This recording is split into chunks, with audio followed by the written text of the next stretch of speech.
yo recuerdo que yo estaba en una condición deplorable en mi cama, en mi habitación, y yo escuché una voz que me dijo, te vas a morir. Toda la gente se fue. Todas las personas que algún día estuvieron sentadas en mi mesa, compartiendo de lo bueno y de las bendiciones que quizás pude haber tenido, se fue. Todos se apartaron. Todos dejaron de existir. Esfuérzate y sé valiente para poder concluir con mucha victoria lo que hoy estés atravesando. ¿Qué tal, amigos? ¿Cómo están? Les saluda Norman Portillo. Bienvenidos a su podcast Identifícate, donde encontrarán testimonio de las cosas grandes que Dios ha hecho en la vida de personas como usted y como yo, con las cuales estoy seguro se podrán sentir identificados y sabrán y podrán tener esa certeza que para Dios no hay nada imposible. Les invito a compartan y se suscriban en todas nuestras redes sociales y plataformas de podcast para que así podamos llegar a más personas. El día de hoy, amigos, tenemos una invitada muy especial. De hecho, estamos comenzando el 2024 con una invitada muy especial, una dama, que es la segunda dama invitada del programa, del podcast. Ella viene directamente de la iglesia Kairos. Con nosotros tenemos a la pastora Keila de Castellón. ¿Qué tal, pastora? ¿Cómo está? Muy bien, gracias a Dios, estamos bendecidos, comenzando este año en este tiempo, identificándonos, amén, con algo bueno de parte de Dios. Gracias por la invitación, me siento muy honrada. Qué bendición para nosotros tenerla con nosotros, pastora, considerando que ya estuvo su esposo por acá, ya el apóstol Castellón estuvo por acá contando su testimonio, ¿verdad? Cómo Dios había hecho el milagro en su vida, ¿no? De sanidad. Y más adelantito vamos a hablar un poco acerca de cómo fue el proceso para usted, viéndolo a él pasar esa etapa de su vida. Pero para ir conociendo a la pastora, ¿de dónde es la pastora Keila? ¿De dónde viene su origen? Yo soy de origen San Pedro Sula, 100%, amén, muy orgullosa de mi lugar de nacimiento y bueno, aquí es donde he vivido toda mi vida. ¿Toda su vida le ha tocado vivir en el centro de San Pedro Sula o le tocó vivir aledaño a San Pedro No, Sula? en el centro de San Pedro Sula. En el centro de San Pedro Sula. Y hablando un poco acerca de su familia, pastora, ¿usted nace en una familia cristiana, pastora, o le toca pasar por alguna etapa difícil dentro de su niñez? Ok, realmente no tuve la oportunidad ni la bendición de nacer en un hogar cristiano, mas sí tuve la oportunidad de tener una familia muy hermosa, muy unida. De hecho, creo que una de las mejores etapas y de los mejores recuerdos que siempre tengo presente es mi niñez, aunque en ese entonces yo no conocía al Señor, ni mis padres conocían al Señor, pero fue una etapa muy feliz.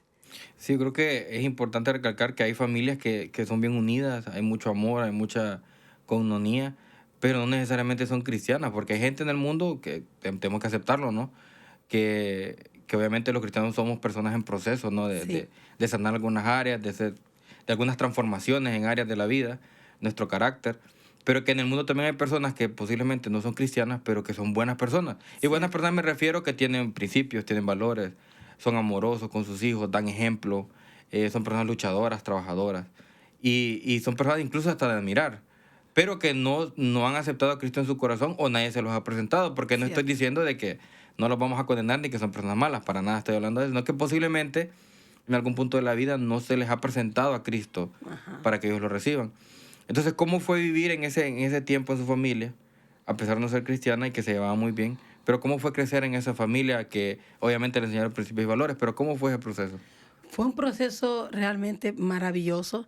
Fue algo, fueron experiencias tras experiencias. He tenido la oportunidad, porque aún viven mis padres, de dos padres totalmente responsables. Somos solo hijas mujeres, ¿verdad? Muy protectores. Siempre tuve mucha paternidad. Y siempre digo que he sido muy bendecida en esa parte, ¿no?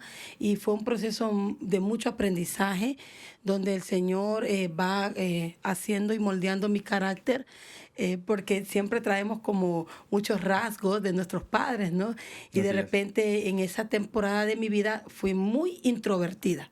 Introvertida, era una niña muy miedosa, tenía pánico escénico, pero siempre tuve un papá que me decía, vamos, tú puedes. Que siempre me decía, no te preocupes, vas a poder lograrlo. Siempre estuvieron ahí para mí en todo tiempo. Y siempre recuerdo, y eso creo que me ha enseñado también en toda mi vida. Y de repente, si yo iba y me tropezaba, caía físicamente hablando, ¿no? Y yo me quedaba ahí paralizada, con miedo, porque tenía vergüenza de levantarme. Y mi papá siempre llegaba y siempre me levantaba y me decía, nunca tienes que tener vergüenza, tienes que levantarte.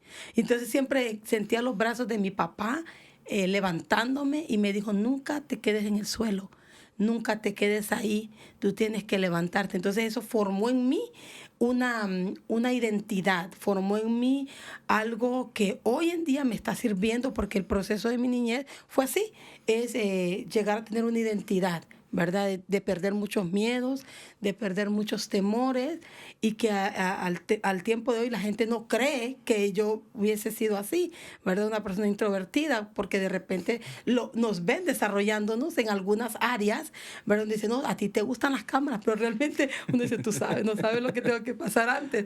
Sí. Entonces, esa etapa de niñez para mí fue una etapa de mucho aprendizaje con una simiente muy fundamentada en el amor, muy fundamentada en ver un padre esforzado, una madre totalmente abnegada a sus hijos. Fue una etapa muy hermosa.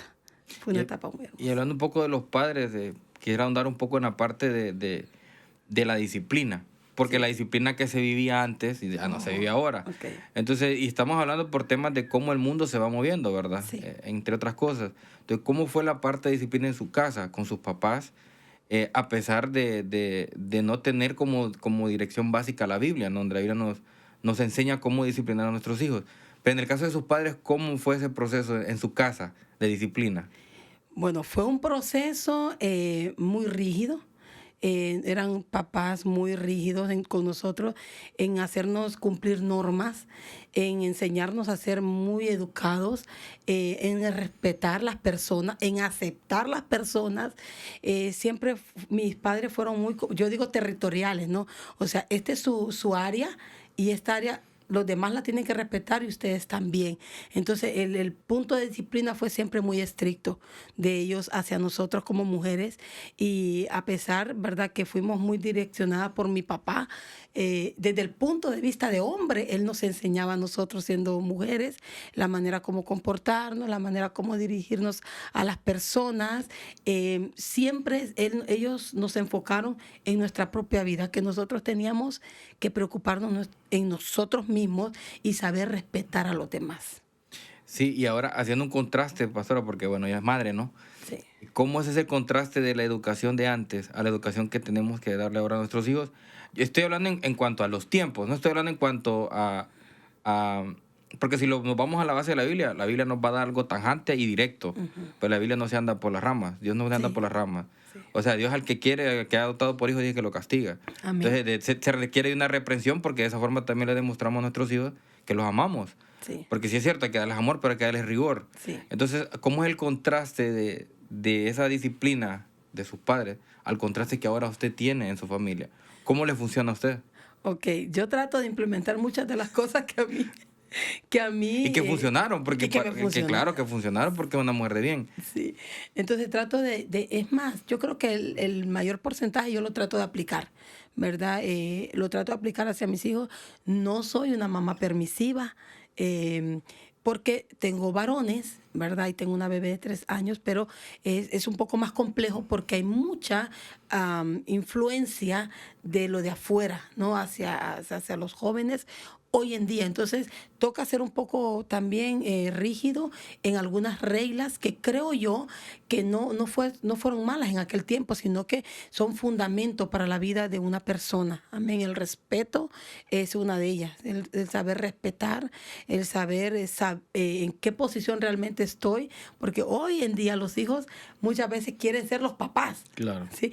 Entonces, mi método es casi similar, ¿verdad? De amor, de repente escucharles y reconocer una opinión, pero siempre la dirección la llevarán los padres. Claro, incluso creo que hasta el saludo no es bien importante porque yo he llegado a lugares donde buenos días, nada. Sí. Sí, o sea, he llegado a lugares donde... yo creo que el teléfono ha venido a ser también parte de ese... Porque la gente está aquí en el teléfono. Sí. Y no presta atención alrededor de las cuestiones que están pasando. Entonces, qué importante eso del respeto, del saludo, Sí. ¿no? Yo recuerdo que en mi tiempo llegaban a mi papá y bendiciones, papá, y no sé si en ese tiempo a usted le tocaba igual con sus papás, y el papá de uno le tocaba la cabeza, ¿no? Y bendiciones, hijo. Bueno, a buena mañana, eso era lo primero. Yo recuerdo que en mi casa era lo primero que se hacía. No levantándose, anda a saludar a tu papá. Sí. Es lo primero. Ahí a tu mamá, obviamente, ¿verdad?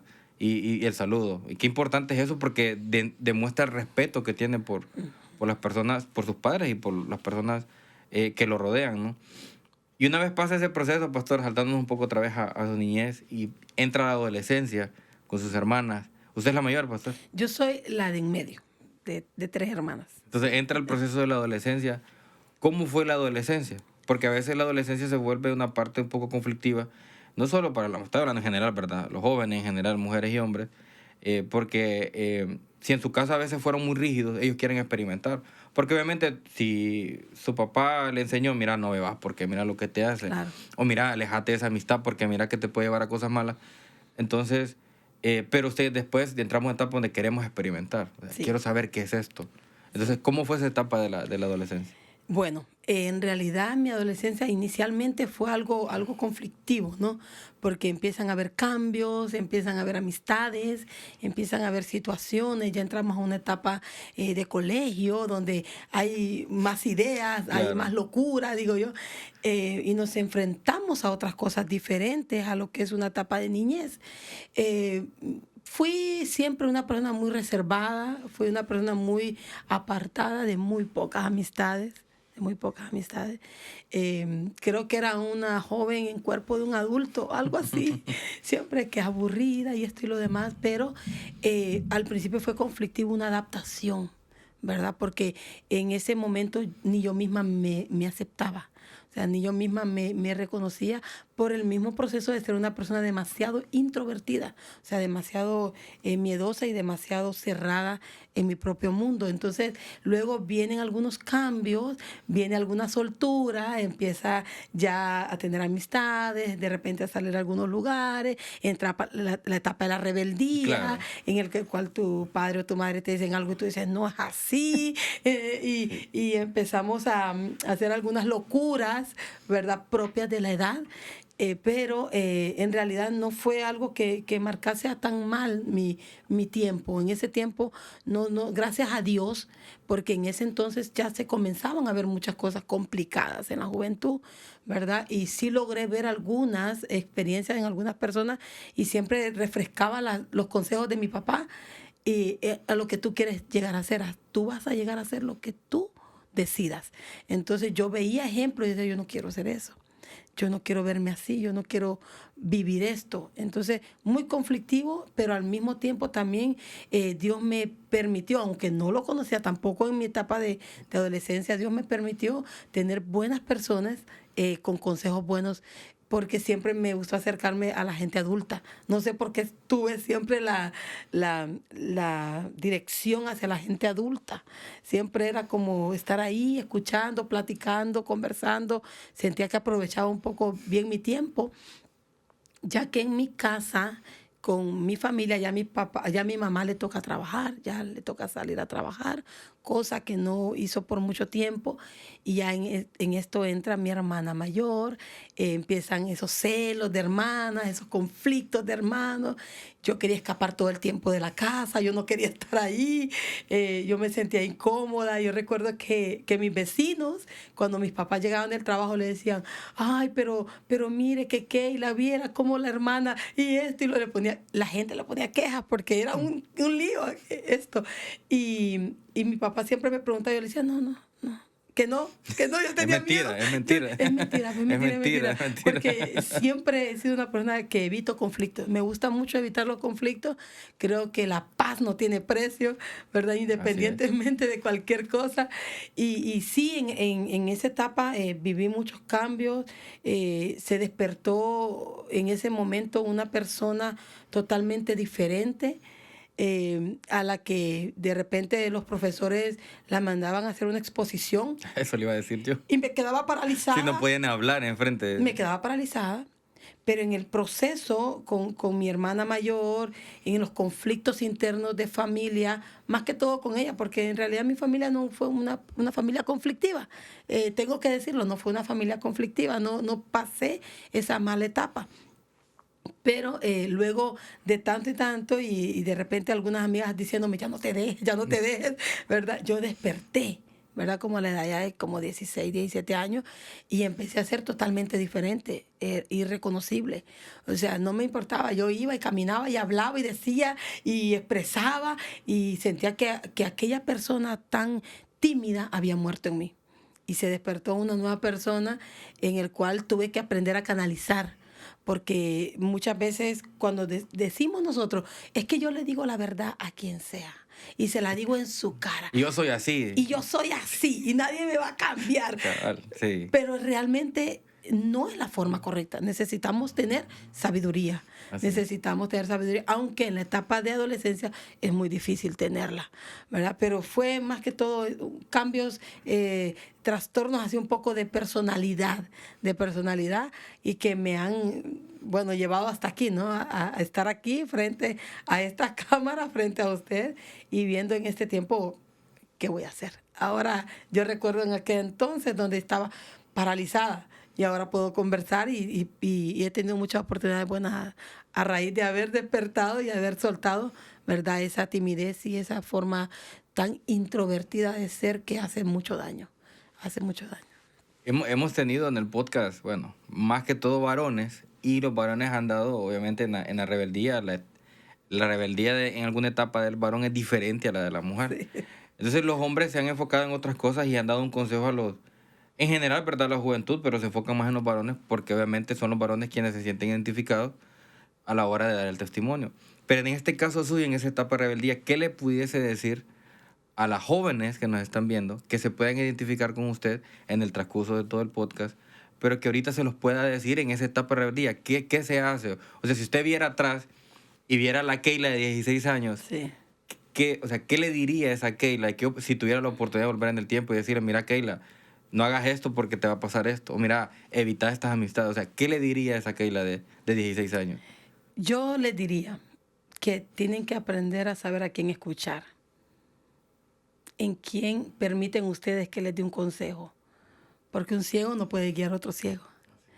Y yo sí tuve una experiencia a raíz de que escuché un mal consejo y tuve que salir de mi casa por un día. Fue la huida de mi casa, ¿no? Tuve que salir de mi casa y yo recuerdo que cuando estaba en casa de mi amiga, esa noche, yo lloré desesperadamente. Y mi amiga me decía, no importa, tú vas a poder, tú ya eres grande. Y yo estaba en el conflicto diciendo, pero yo no quiero estar aquí, yo quiero estar en mi casa. O sea, una niña de 16 años le está dando consejo a otra de 16 años. Correcto. Y luego me dijo, mira, yo tengo un novio y mira, tú puedes tener tu novio. Yo realmente no quería tener un novio. Yo tenía mucho miedo de afrontar esa etapa, ¿no? Pero yo les diría que tienen que saber a quién escuchan, que tienen que saber quién les está aconsejando y que tienen que aprender a discernir entre lo bueno y lo malo, porque cada decisión que tomen en su vida va a marcar a bien o a mal. A mí me marcó. Yo estuve una noche fuera de mi casa. Fue la noche más horrible que pude haber vivido. Tenía un nudo en mi garganta, no hallaba cómo regresar y yo decía, mi papá, ¿qué me va a hacer? Mi papá y mi mamá son personas que han confiado siempre mucho en nosotros, que nos han dado mucha confianza, extremadamente, y yo sentía que los había defraudado por haber escuchado un mal consejo. Entonces, aprender a saber a quién escuchamos. Eso sería algo básico en un joven, ¿verdad? Porque sí hay muchos consejos que pueden llevarnos a la perdición. Yo tuve el tiempo, la oportunidad de recapacitar y de volver a la mañana siguiente, ¿verdad? Que no fue una noche para mí. Entonces, se acababa el mundo. Se acabó el mundo, pero yo regresé y yo esperé ver a mi padre y yo me sentía más depresiva, creo yo, porque yo lo había decepcionado a él, porque siempre tuvo un buen concepto de sus hijas, ¿no? Entonces yo le dije, papá, no se preocupe, yo no he hecho nada malo, yo le pido perdón, y tuve que regresar, ¿no? Y pedir perdón y aprender de esa experiencia, ¿verdad? Y saber a quién puedo prestar mis oídos. Creo que esa parte donde a usted le gustaba reunirse con personas adultas es importante. Y yo en esta parte me identifico porque yo soy otro. Yo desde pequeño, yo siento que me moderé a temprana edad. Yo soy bien aburrido también. Sí, soy bien aburrido. Sí, yo soy bien aburrido. A mí, la verdad que me gustaba reunirme mucho con gente adulta. Y eso es bien importante porque la gente adulta le cuenta sus experiencias Sí, que prácticamente se vuelven consejos. O sea, si yo le cuento mi experiencia a usted, es porque yo de alguna forma lo quiero aconsejar. O sea, le estoy diciendo, no vayas a hacer lo que yo ya hice. Yo también creo, y eso es importante, porque incluso es bíblico, o sea, en el anciano está la sabiduría. así es. Así de sencillo. O sea, usted se le...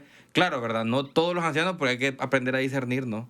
El Claro. consejo que nos están dando y lo que... Porque todo me es lícito, más todo no me conviene. Amén. O sea, no todo, y hay que tomar lo bueno y desechar lo malo, ¿no? Así de sencillo. Claro. Pero sí, definitivamente los adultos hay mucho consejo. Yo compartí mucho con adultos y creo que me sirvió incluso a mí, hasta esa etapa de mi vida, para no cometer muchos errores. Porque mi mamá también fue de las mujeres que me dijo, trata, hijo, de ver a las personas para que vos no cometas sus errores. Mi mamá siempre me decía eso. Tratando, y claro, ¿verdad? Me equivoqué varias veces, tampoco es que soy perfecto. Claro. Pero en la medida de lo posible ese consejo me llegó mucho. Ver a las personas y no cometer los errores. Cuando... Incluso creo que cuando uno se casa, ver los matrimonios, ¿no? Esos matrimonios ejemplares. O sea, y la gente lo ve y dice, mira el matrimonio de tal persona. Seguir los pasos de ellos, mira cómo son ellos, cómo se llevan, cómo tratan sus problemas, porque tampoco hay matrimonios perfectos. Eso es que importante es seguir el consejo de los adultos, de los Sí. ancianos. La verdad que hay mucha sabiduría. Sí. Y cuando pasa el proceso de rebeldía, pastora, y ya entra la parte de joven adulto, ya deja esa parte del colegio. Sí. ¿Y cómo es esa parte ahora ya creciendo en joven adulto?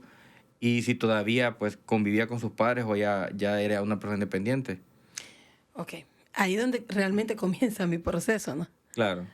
Ahí donde realmente se empiezan a tomar decisiones o comienzo a tomar malas decisiones a una edad de 20 años, 21 años, siempre bajo la aprobación de mis papás. Creo que en esa parte fui muy abierta con ellos, siempre lo hemos sido, ¿verdad? Siempre hemos preguntado, comentado y siempre en lo personal he escuchado el consejo de mi papá o de mi mamá, pero siempre he sido una persona de muchas decisiones, que cuando he dicho por aquí, es por ahí. Entonces ahí comencé a tomar las decisiones que marcaron mi vida. En ese tiempo, ya el tiempo de universidad, ya el tiempo, realmente tenía una vida muy, muy seca, muy apartada. Comencé a tomar decisiones que marcaron casi toda mi juventud, ¿no? Casi toda mi juventud adulta, y de ahí vino el sufrimiento, ¿verdad? Hasta ese momento usted todavía no le ha presentado al Señor, a Jesucristo Aún todavía. no. No le invitaron a una iglesia. No había nadie, No había nadie. cerca alrededor suyo que le dijera, mira, pero vení, mira que Cristo sana, nada. No había nadie. Dios santo. Creo que terminando ya la universidad, yo conozco a una doctora, una persona ya de casi 50 años que estaba estudiando su segunda carrera universitaria. Dios santo. Y yo me vuelvo su amiga. Nos hacemos amigas. Y yo ya tenía una vida, ¿verdad? Yo ya había hecho una vida y comienzo a hacer una amistad con ella y ella es la que empieza a decirme, ¿sabes qué? Te invito a la iglesia. Pero no me presentaba el plan de salvación, solo me decía, te invito a una iglesia. Y yo le decía, no, mira, estoy cansada, mira, la universidad, yo trabajaba, estudiaba, hacía mis actividades de comercio, o sea, fui una persona muy activa. Entonces yo me rehusé por mucho tiempo, estamos hablando finalizando mi universidad, ¿no? Me rehusé mucho tiempo a ir a una iglesia, ¿verdad? Y a conocer de Dios. Y cuando lo decidí hacer, me gustó, escuché la palabra, creo que tocó mi corazón, pero no acepté a Cristo. No lo acepté. Todavía en ese momento no. No lo acepté. Entonces fue porque no lo conocía. Yo no había tenido una vida en Cristo. Mi vida había sido una vida normal, secular, vivir, ¿verdad? De la manera correcta como se me había enseñado, pero no en la roca que es Cristo Jesús. Entonces esa persona me introduce Ella me introduce, no era una persona tan espiritual en ese momento, pero sí conocía mucho del Señor. Y me decía, los domingos, aunque sean los domingos, vamos, aunque sean los domingos, vamos. Entonces ya ahí comencé como que a sentir la necesidad de buscar algo más.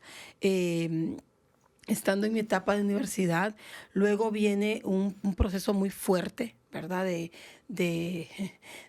traición, de situaciones de persecución, una vida muy conflictiva, la cual me va hundiendo en algunas cosas que realmente no eran un diseño que Dios tenía para mí, ¿verdad? Me empiezo a hundir en muchas situaciones, empiezo a hacer una vida imaginaria, aparentemente buena, ¿no? Pero realmente no estaba buena. O sea, por fuera usted aparentaba una cosa, pero internamente yo estaba estaba destruida. mal, estaba destruida, estaba muy mal. Y eso provocó muchos problemas y eso hizo que yo me acercara a Dios. O sea, eso realmente me hizo buscarlo. Decir, realmente, yo recuerdo que yo estaba en una condición deplorable en mi cama, en mi habitación, y yo escuché una voz que me dijo, te vas a morir. Yo nunca había escuchado la voz de Dios, yo no sabía nada que era esto, nada. Y cuando yo escuché esa voz, yo recuerdo que me levanté y dije, Señor, si tú existes, yo te digo que yo no me quiero morir. Señor, yo no me quiero morir. Yo sabía la vida que yo estaba llevando. Yo sabía que me estaba hundiendo y que yo me estaba mintiendo a mí misma. Porque muchas veces nos hundimos en cosas y queremos excusarlas que no son tan malas. Pero sí son malas porque nos dañan, nos perjudican nuestro entorno, perjudican nuestra familia. Pero estamos hundidos y no nos estamos dando cuenta que realmente donde estamos es en el lodo, en el lodo. Y yo recuerdo que yo me levanté y dije, Señor, si tú existes, yo te digo, no me quiero morir. No me quiero morir, Señor. Estaba relativamente muy joven y creía haber alcanzado muchas cosas. Creía tenerlo todo. Yo creí tenerlo todo. Y eso es éxito, usted, yo alcancé mi éxito. Pero en realidad no tenía nada. Claro. Porque no tenía Cristo en mi corazón. Pero siento que Él me dio un ultimátum. Siento que Él me dijo, a esta no la puedo capturar de ninguna manera. A esta le tengo que hablar directamente y le tengo que decir lo que va a pasar si sigue en esa vida. Y fue algo que impactó mi vida. Yo aún puedo recordar el tono de esa voz. Y yo dije, Señor, yo no quiero. Y fue ahí cuando comencé a buscar al Señor, cuando comencé a entrar y cuando pasó eso, creo que sentí una conexión que dije, yo no solamente quiero venir a la iglesia, yo quiero servir. Y yo miraba a la gente en las puertas de la iglesia que estaban con sus uniformes, ¿no? Que son los servidores. Y decía, yo quiero estar así. O sea, yo quiero hacer eso. Porque vivía hundida en una amargura tan profunda que aunque había tenido una hermosa niñez, aunque había tenido una adolescencia no tan traumática, yo había tomado malas decisiones en mi adultez. Yo tomé malas decisiones que me hicieron mucho daño y que a través de eso también yo hice mucho daño. Entonces yo vivía hundida en una amargura en la cual para mí era difícil salir porque como fui de pocas amistades, no tenía en quién yo apoyarme y no tenía a Cristo, entonces ¿a quién iba, no? Y claro. Por eso la palabra dice, ¿a quién iré? ¿A quién iré? ¿A quién iré si solo tú tienes palabras de vida? Pero yo en ese entonces no, entonces tomé la decisión cuando escuché esa voz que me habló y sentí que fue un ultimátum. Yo me catalogo como una persona muy determinante, que cuando digo sí, es sí, y no hay cosa que pueda hacer variar mi decisión, ¿verdad? O cuando digo no, es totalmente un no y no voy a variar porque esa es una identidad. Entonces yo dije, sí, lo voy a seguir. Y comenzó ya mi vida en Cristo. Ya comenzó mi vida en Cristo, una vida que ya estaba muy caótica, una vida que ya estaba muy, muy complicada. Y tomé la decisión, ¿verdad? En ese momento dije, yo voy a parar esto, lo voy a detener. Y así fue. Entonces yo ahora, cuando escucho a una persona que dice, yo no puedo dejar esto, yo no puedo soltar el pecado, yo le digo, sí puedes, yo pude. Y si yo te contara mi testimonio de dónde Dios me sacó, tú me dirías, tienes razón. Porque yo dije un día, no más, no más. Hay gente que está luchando con cosas como que, voy a mencionarlo, no sé si es bueno, con el cigarro, con el alcohol, con relaciones no correctas. Y dice, no puedo, sí puedes. Sí puedes, lo que pasa es que no quieres. Porque muchas veces es que no queremos. ¿verdad? No queremos soltar el viejo hombre, no lo queremos dejar ir porque nos aferramos a vivir de esa manera. Nos aferramos de vivir de alguna forma en la cual nosotros nos sintamos cómodos. Entonces, cuando yo decidí aceptar a Cristo, yo dije una frase que creo que Dios la tomó muy en serio, porque Dios toma en serio todo lo que nosotros decimos. Sí. Y yo dije, Señor, yo dependo totalmente de ti. Ahora yo dependo totalmente de ti. Obviamente vivía una temporada de mucha abundancia, de muchas cosas, de muchas... Tenía comodidad, estaba estable. Muy cómoda. Estaba Entonces, estable, sí. pero yo dije esto, Señor, hoy yo dependo de ti. Yo no sabía lo que había dicho. Yo no sabía, o sea, yo no supe, perdón, lo que yo Estaba diciendo. le estaba declarando a Dios y seguramente Dios dijo, ok, hoy depende de mí. Bueno, Le dio carta abierta al Señor. le di carta abierta. Es donde el Señor empieza a tratarme y a procesarme. Y por eso de repente hablamos un poco antes. Y el Job, ¿no? El identificarse, el que se te sea quitado todo, el que se te sea despojado de todo, el que aprendas a decirle, Señor, hoy yo necesito, no porque tú tienes la cartera llena, tú dices, ok, yo estoy bien, pero tienes el corazón vacío. En realidad yo tuve la cartera llena, pero el corazón vacío. Hoy puedo tener el corazón lleno, pero también Dios me da bendición. Porque necesito declarar esa bendición en mi vida. Claro. Entonces, ahí es donde Dios empieza a tomar en serio, creo, mis palabras y dice, ok, depende de mí, voy a probarte. Y donde viene la prueba, el sacudimiento en mi vida, un sacudimiento tremendo, un sacudimiento, pensé que no me iba a levantar, pensé que no iba a sobrepasar esa etapa. Toda la gente se fue. Todas las personas que algún día estuvieron sentadas en mi mesa compartiendo de lo bueno y de las bendiciones que quizás pude haber tenido, se fue. Todos se apartaron. Todos dejaron de existir. Y quedé sola. Y quedé con aquel que yo le dije, yo dependo de ti. Claro, un proceso en el ver que la gente da la vuelta o te cierra la puerta en la cara. Pero dice la palabra del Señor que nadie puede cerrar la puerta que Dios abre. O sea, las puertas que Él abre nadie las puede cerrar. Las que Él cierra nadie las puede abrir. Quizás es necesario que Dios cierre puertas en tu vida.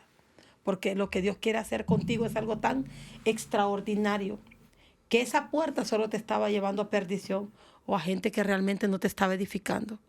Entonces eso pasó en mi vida. Empecé a ver traiciones, empecé a ver, cuando yo me convertí a Cristo, que mucha gente se alejó,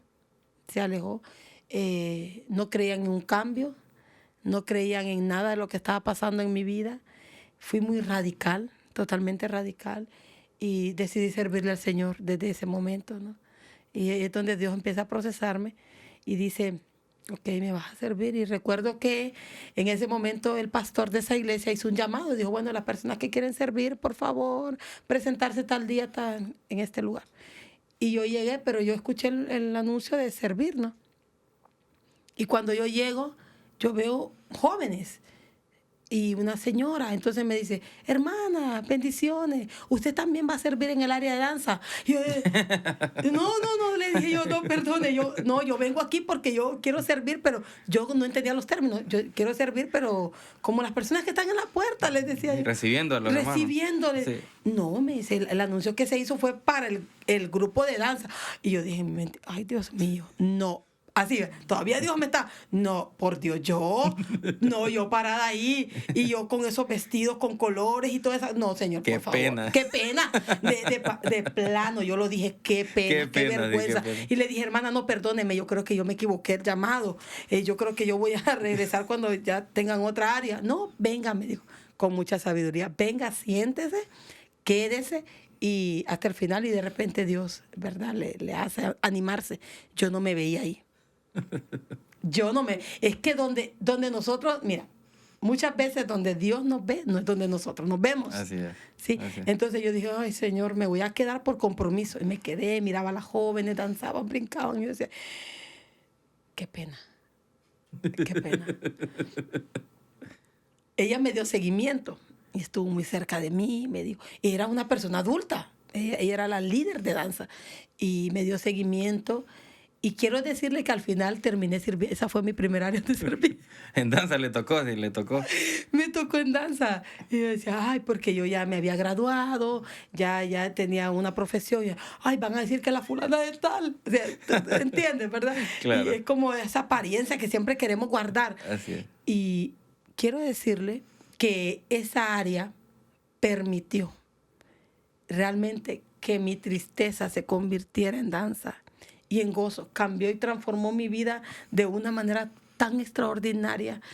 Y yo comencé haciendo lo que me decían, iba a danzar. Y cuando me dijeron, vamos a hoy sí, en el culto, en la iglesia, yo me quería morir. Después de la práctica, ahora ya Sí. toca enfrente de las personas. Yo quería, no, Dios mío, pero bueno, ya me tocó ponerme los trajes que yo dije, no, ya.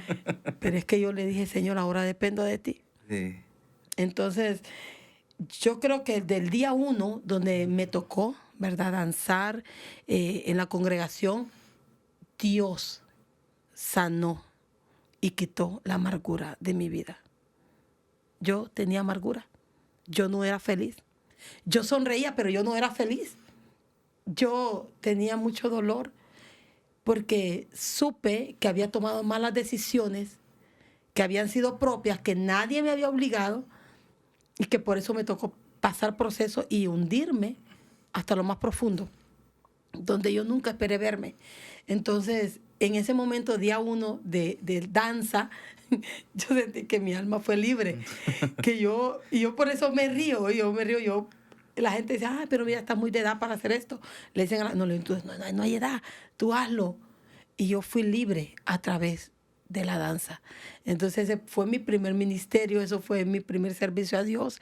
Estuve ahí mucho tiempo, me tocó, bueno, por ser una de las más adultas, de repente aconsejar a algunas jóvenes y fue una experiencia muy bonita. Sí. Qué bendición. Me gusta esa parte porque creo que es importante ver esa parte de cómo Dios quita áreas, limpia áreas, transforma áreas.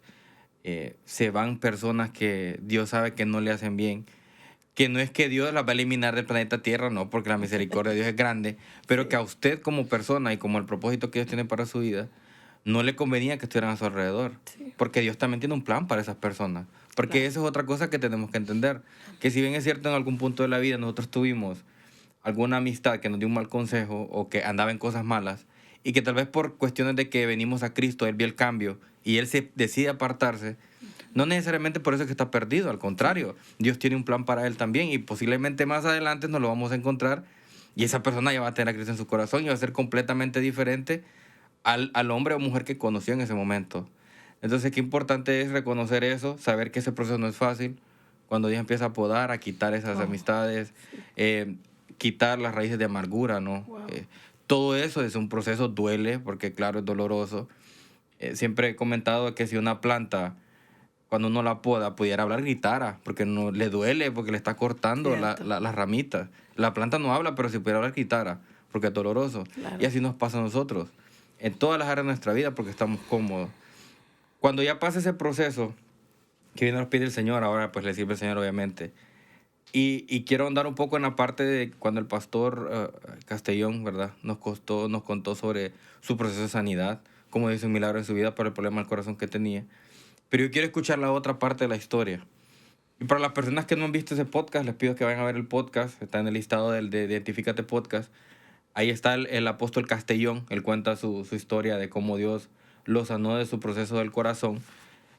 Y él lo cuenta desde su punto de vista, lo que él vivió, no porque es su testimonio. Pero ahora quiero escuchar el suyo. Sí. ¿Cómo fue ver a su esposo pasar por ese proceso y confiar que Dios iba a hacer el milagro? Porque obviamente fueron caídas. ¿Y cómo fue no desmayar en ese proceso? Okay. Ya cuando yo me caso con mi esposo, ¿no? Ya Dios ha restaurado muchas áreas en mi vida y comienzo a aprender de un hombre de mucha fe. ¿Verdad? Un hombre de mucha fe, un hombre muy lanzado en todas las cosas, ¿no? Y eso creo que era mi complemento, porque siempre vamos a necesitar el complemento, nuestro complemento y también nuestra porción, que es Cristo Jesús, ¿no? A mí me tocó la buena historia, ¿verdad?, de tener un hombre de Dios con mucha experiencia, con muchos años de servir a Cristo, con mucha entrega en su corazón. Y bueno, conocía yo su tema, su asunto de su enfermedad, y él lo testificaba siempre, pero llegó un momento que él se volvió a recaer y se puso muy mal, ¿no? Y yo recuerdo que él estaba ya con su salud muy, muy deteriorada, ya era una situación muy compleja, porque al dirigir un ministerio nosotros tenemos que también aprender a ser fuertes, no a caernos, sino a levantarnos en todo el tiempo, pero cuando él, ¿verdad?, pasa ese proceso, ¿verdad?, pasa ese proceso donde el Señor, ¿verdad?, está trabajando en su salud, ¿sí? Cuando está trabajando en su salud y él tiene una recaída, él literalmente estaba en un lugar y todo el mundo estaba ya no más, ya. Ya se estaban despidiendo. Ya se estaban despidiendo de él, se estaban despidiendo de él. Y ese día yo recuerdo que él me dijo, tienes que predicar y te voy a pedir que no vayas a soltar esto, que no lo vayas a soltar, que lo sigas. Imagínate la presión que tengo de ver a mi esposo en una condición, pero también ver una iglesia con una expectativa de recibir algo de Dios. Y recuerdo que era un lunes, y nosotros pues hacemos servicio los lunes, ¿no? Los lunes proféticos, y yo recuerdo que me paré en el altar y le dije, no vaya a salir, quédese aquí. Pero todos los líderes pasaban y decían, pobre pastor, no, está muy mal, ya está muy mal, está muy mal. Me pidió y me rogó llevarlo a la iglesia porque yo lo quería dejar en casa, y él dijo, no. Cuando estaba, yo creo, en la prédica, ya estábamos declarando, y yo realmente en ese momento me desconecté de mi condición natural y estaba yo realmente en el espíritu predicando y haciendo esto. Y yo recuerdo haber dicho, ¿hay alguna persona en este lugar que quiere un milagro? Yo no me acordaba que mi esposo estaba allá porque estaba en lo de Dios, ¿no?, en ese momento. Y yo miro que sale y lo llevan casi desmayado. Y yo digo, Dios mío santo. Y yo quiero un milagro. Y yo quedé así como entre el shock, ¿no? Ahora en el nombre de Jesús. Y empezamos a declarar y el Señor hizo el milagro. Al día siguiente hizo sus exámenes y estaba totalmente sano. Dios lo sanó. Terminó danzando, terminó cantando. Y yo le decía, tranquilo. Y él seguía cantando, él seguía danzando. Y fue algo increíble lo que Dios hizo en la vida. Entonces, ¿cuántas cosas nosotros realmente, ¿verdad?, podemos dejar de recibir por no tener fe? Él nunca dejó de tener fe. Todos dejaron de tener fe, pero él nunca dejó de tener fe. En ese punto, en ese testimonio de él, ¿verdad?, él nunca dejó de tener fe y Dios sanó su vida. Yo siempre me agrada cuando él dice, yo en ese momento no miraba a mi esposa, yo miraba a la mujer de Dios. Y yo tampoco miraba a mi esposo. Yo miraba al hombre que Dios estaba sanando, ¿no? Claro. Y fue una experiencia muy maravillosa el despojarnos, porque muchas veces dejamos de recibir porque no nos despojamos de nosotros mismos, ¿verdad? Y estamos llenos de tantos prejuicios que no permiten que Dios actúe o obre de una manera diferente, ¿verdad? O como otras experiencias también, la experiencia donde él también muere, ¿verdad? Tuvo la experiencia donde él murió. Yo nos contaba la historia donde él murió. También él estaba en la habitación, yo estaba al otro lado de la habitación, en una sala, ¿sí?, con mi mamá platicando, mientras él está teniendo la experiencia allá adentro. Eso fue antes del milagro, ¿no? Eso lo pasó antes. Milagro, sí. Uh-huh. Yo estoy al otro lado platicando tranquilamente con mi mamá y él está viviendo allá y está teniendo una experiencia con Dios donde él literalmente murió, ¿no? Él literalmente murió. Entonces, cuando yo pensaba en esta otra etapa, en esta otra forma de que Dios nos enseña, es que muchas veces estamos distraídos. Uh-huh. No estamos enfocados. Dice que él escuchaba que nosotros hablamos, pero nosotros no podíamos verlo. ¿Cuántas veces nosotros no hemos visto a Dios? Por estar viendo otras cosas, por estar viendo a otras personas, por estarnos dejando guiar, ¿verdad?, por lo natural y no ver lo sobrenatural de Dios en nuestras vidas. Y Dios también ahí obró muy fuertemente en su vida. Así que él es una vida llena de testimonios de la cual yo he aprendido mucho, ¿verdad?, de lo que a mí también me ha edificado. Me gusta eso porque creo que en esta parte entra y es una pregunta que tengo que hacérsela sí o sí. Sí. ¿Cómo hace como esposa? Porque como pastora, entiendo, oró por él y todo, pero ¿cómo hace como esposa, la postura de la esposa? Me quiero enfocar en esa parte porque, si bien es cierto, yo sé que hay personas que van a estar en este momento esposas que sufren el dolor de su esposo por X o Y enfermedad Sí. en cualquier parte del mundo. No es ni la primera, ni la segunda, ni la tercera esposa que va a pasar por un proceso de eso. Claro. Entonces, ¿cómo fue su postura? Primeramente, ya conociendo a Dios, sabiendo la condición de su esposo, y cómo fue su postura al ver ese proceso de su esposo. ¿Qué fue lo que la mantuvo firme? Y que usted pueda darnos testimonio a todas esas esposas del mundo, ¿no? Que sufren o que están pasando por uno de estos procesos, esa etapa dura de ver a un ser querido sufrir. ¿Cómo hace para afianzarse en la roca y confiar que Dios, aún en medio de todo, va a hacer el milagro? Creo que lo que aprendí y lo que me mantuvo fuerte y firme es escuchar de su propia boca, de la boca de mi esposo, la promesa que Dios tenía en él. Y yo siempre decía, si Dios te lo prometió, si Dios te lo dijo, Dios lo va a hacer. Como dije al inicio, soy una persona muy determinante. Entonces no hay cambio de variación. Si Dios lo dijo, Él lo va a hacer. Entonces me mantenía firme y creyendo como esposa que Él, o sea, que no iba a pasar nada malo en Él si en Él había una promesa, si en Él había algo de Dios que tenía que cumplirse. Entonces como esposa siempre me mantuve en esa fe de creer, aunque estaba viendo otra cosa. Aunque estaba viendo lo peor, porque yo sí vi muchas recaídas de él. Entonces, aunque yo vi que sus fuerzas muchas veces se fueron al suelo y ya no había ni una. Yo decía, pero Dios lo va a hacer, Dios lo va a sanar. Y también me fortalecía el pensar que él siempre mencionaba, ya, yo voy a servir a Dios hasta el último día de mi vida. Y si me toca en el altar morir, yo voy a morir. Y si me toca morir sirviendo a Dios, yo voy a morir. Entonces eso me llenaba de fuerza y de valentía, ¿verdad? Porque si hay algo que yo quiero siempre tener es valentía, ¿no? Porque dice la palabra que Él no nos ha dado un espíritu de cobardía, nos ha dado un espíritu de poder, amor y dominio propio. Y yo como que me aferro mucho a eso. Y yo decía, Dios lo va a hacer, Dios lo va a hacer, Dios lo va a hacer. Entonces cuando yo lo miraba un poquito mal, no, vamos, levántese. Vamos, no pasa nada, no pasa nada. Entonces siempre, ay, cómo sos. No, hay que salir adelante, hay que caminar. Aunque por dentro esté viviendo el temor, aunque por dentro esté viviendo el proceso, ¿no? Pero siempre es como me mantenía en esa fuerza de la promesa, siempre enfocada en una promesa. Y yo decía, si cada vez que escucho que Dios le habla de cosas, entonces, ¿cómo Dios va a dejar que Él muera? ¿Cómo Dios va a dejar que las promesas de Dios son sí y son amén, dice la palabra? Esas no van a morir en nosotros, ¿verdad? Los únicos que podemos echar a perder, esos somos nosotros mismos. Ni el enemigo, ni el mundo, nadie, solo nosotros, que somos los que tomamos las decisiones de hacer o de no hacer. Amén. Entonces yo dije, no puede ser. Esto es como cuando nos toca de repente ir de viaje, ¿no? Y vamos en un avión y él dice, ay, está bien.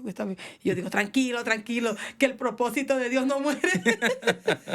Y siempre le digo, si hay propósito de Dios en nosotros, este avión no cae.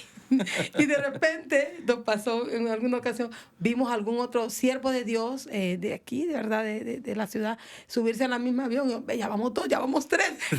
No se cae, no se cae. Entonces, lo mismo creo que eso me mantuvo en la roca, en creer, en afirmarme como esposa, en ver un futuro, ¿verdad? Como Dios lo había dicho, como Dios lo había profetizado. Creo fielmente en la palabra profética. Yo creo que cuando una palabra viene inspirada de Dios, tiene cumplimiento y lo he vivido. Lo he vivido en todas las áreas de mi vida. Entonces, eso creo que fue lo que me aferró a creer la promesa que había en Él. Amén. Y ser fuerte y ser valiente para no desfallecer en ningún momento. Sí, eso es importante, ¿verdad? Hacerlo parte porque también tenía sus hijos, ¿no? Sí. Y eso es otra parte también importante porque aparte del dolor de su padre, le toca también ver a sus hijos. Sí. Darle fortaleza a sus hijos porque Sí. sus hijos ven las recaídas de su papá. Sí. Y que no es fácil también. Porque creo que eso es importante y que quiero ahondar un poco en el tema porque explicarle a un hijo, siendo cristiano, que Dios va a hacer el milagro es bien difícil. No sé cómo hizo para hacer eso. Sí. Porque un niño que no tiene el entendimiento suficiente todavía de poder ver esa situación, ¿verdad? Y decir, no, pero mi papá va a ser sano, es bien difícil. No sé cómo hizo usted en ese entonces para poder explicarle a sus hijos a temprana edad lo que estaba pasando con su papá, con su esposo, perdón. Creo que ahí viene la firmeza, ¿no? En el carácter. Siempre tiene que haber alguien que sea el fuerte, como quien dice, el que de aquí se agarren todos, ¿no? Ajá. Entonces, explicar es decir, hay que confiar. Siempre les he inculcado mucho a mis hijos el confiar, en creer en Dios. Y, claro, como por el entorno que nos toca vivir muchas veces es difícil, porque vemos todo, ¿no? Claro. Son otros puntos de vista.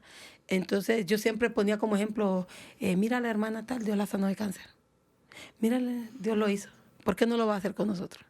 ¿Por qué no puede hacerlo? Entonces, ese era como el enfoque, ¿no? El ver testimonio, el mostrar, es decir, Dios es capaz de hacer las cosas imposibles, para Él son posibles. Amén. Entonces, así, aferrarme y dar, no ahondar, porque yo creo que muchas veces nosotros, nuestro error es que nos sumergimos en el problema. Y nosotros no debemos de sumergirnos en el problema, nosotros debemos de pararnos en el problema. Creo que esa debe ser como la posición, ¿no? Tengo esta dificultad, tengo este problema, y no es ser el superhombre o la supermujer, no se trata de eso. Es de tener a Dios de nuestra parte. Uno de los versículos favoritos que yo siempre tengo es: todo lo puedo en Cristo que me fortalece. En Filipenses, amén, está. Y yo digo, wow, si todo lo puedo, tengo que superar esto. Si todo lo puedo, yo puedo llorar. Porque nosotros, igual les digo a mis hijos, podemos llorar, podemos caernos, podemos, Dios mío, sentirnos de la peor manera, pero lo único que no se nos será permitido nunca es quedarnos en el suelo. Tenemos que levantarnos. Y el asunto es que cuando nosotros nos levantamos, vamos a ir con más fuerza, porque vamos a ir con impulso. Así es. Dice la palabra del Señor que Él da fuerza al cansado y levanta al caído. Entonces, son cosas porque tampoco podemos ser tan espirituales con niños, ¿no? Y con jóvenes. Tenemos que ser como más realistas, ¿no? A lo que le estamos hablando, y saber proyectar una convicción que nosotros tenemos y no criarlos a ellos en una emoción, ¿verdad? En una emoción que es pasajera, más la convicción permanece. Amén. Y va a hacer cosas extraordinarias en nuestra vida. Creo que eso fue el punto con mis hijos, ¿verdad? Qué bendición. Sí, porque la verdad que fue una etapa muy dura, ¿no? Sí. Y como le digo, muchas esposos que pasan por procesos de ese tipo y viceversa, ya sea que pues el esposo esté pasando por un proceso difícil o la esposa esté pasando por un proceso Sí. difícil, que le atañe a toda la familia, porque cuando uno de la familia cae, todos tenemos que estar ahí para Sí. apoyarlo y orar por él y estar ahí y estarle dando fortaleza. O sea, tenemos que estar ahí como familia. Y qué importante es eso de ser unidos como familia. Me gusta eso, la verdad. Y qué bendición que tenga una familia así muy, muy unida. Después de ese proceso llega al ministerio. Llega al ministerio con ya el pastor, el apóstol Jonathan. ¿Y cómo es ese llamado?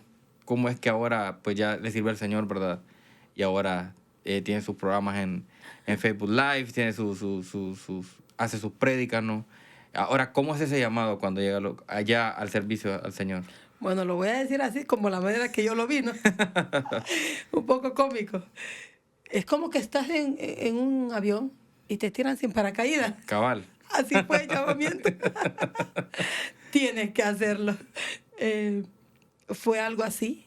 Fue algo, Dios mío, increíble, rápido, donde no había opción de mirar atrás, no había opción de decir que no, ¿verdad? Porque yo sé y yo sabía lo que Dios había hecho en mi vida, y que eso era algo que realmente Dios estaba poniendo delante de mí, que no podía decir que no.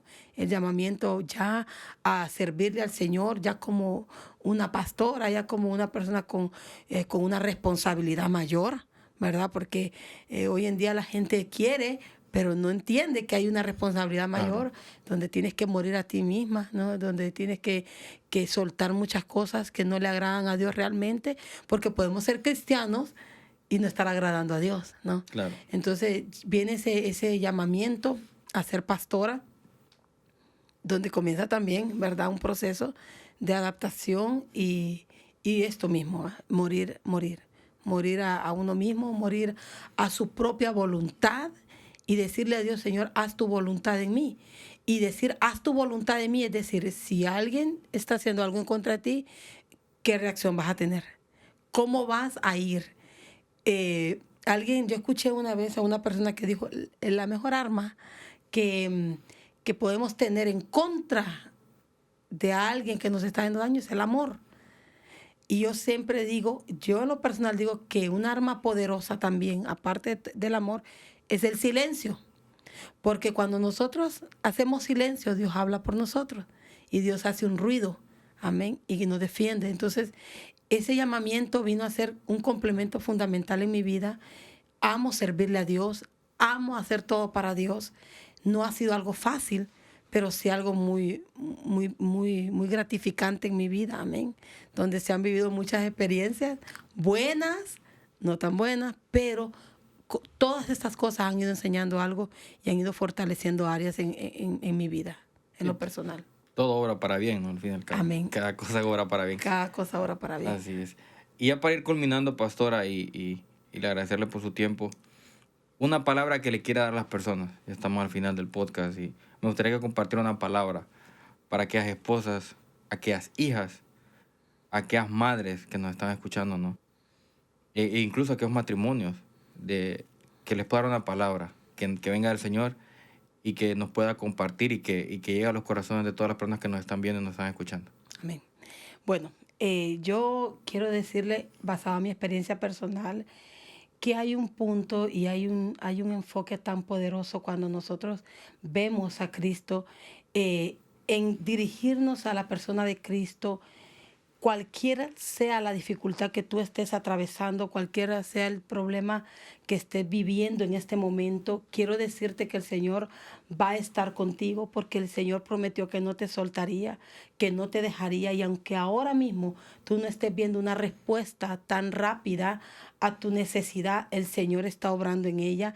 No tienes que desanimarte, simplemente el Señor nos prueba de que estamos hechos para saber cuán preparados estamos para recibir, ya sea, llámese un milagro, llámese una bendición.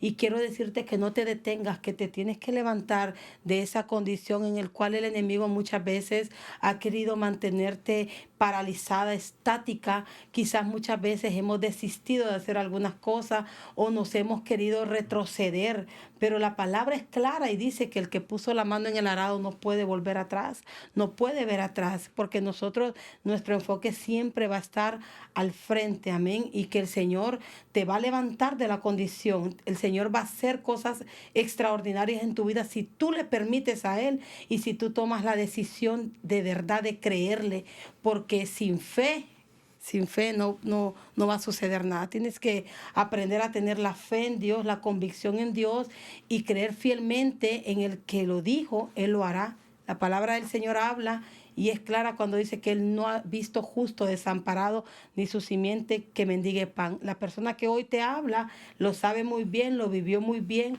y sabe lo que es vivir el proceso, pero también sabe lo que es un Dios que marca tiempos y a través de su palabra Él nos direcciona a lo correcto, amén. Así que levántate en el nombre de Jesús y esfuérzate y sé valiente para poder concluir con mucha victoria lo que hoy estés atravesando, en el nombre de Jesús. Amén, amén. Gracias, pastora, por el tiempo de nuevo, ¿verdad? Por estar con nosotros.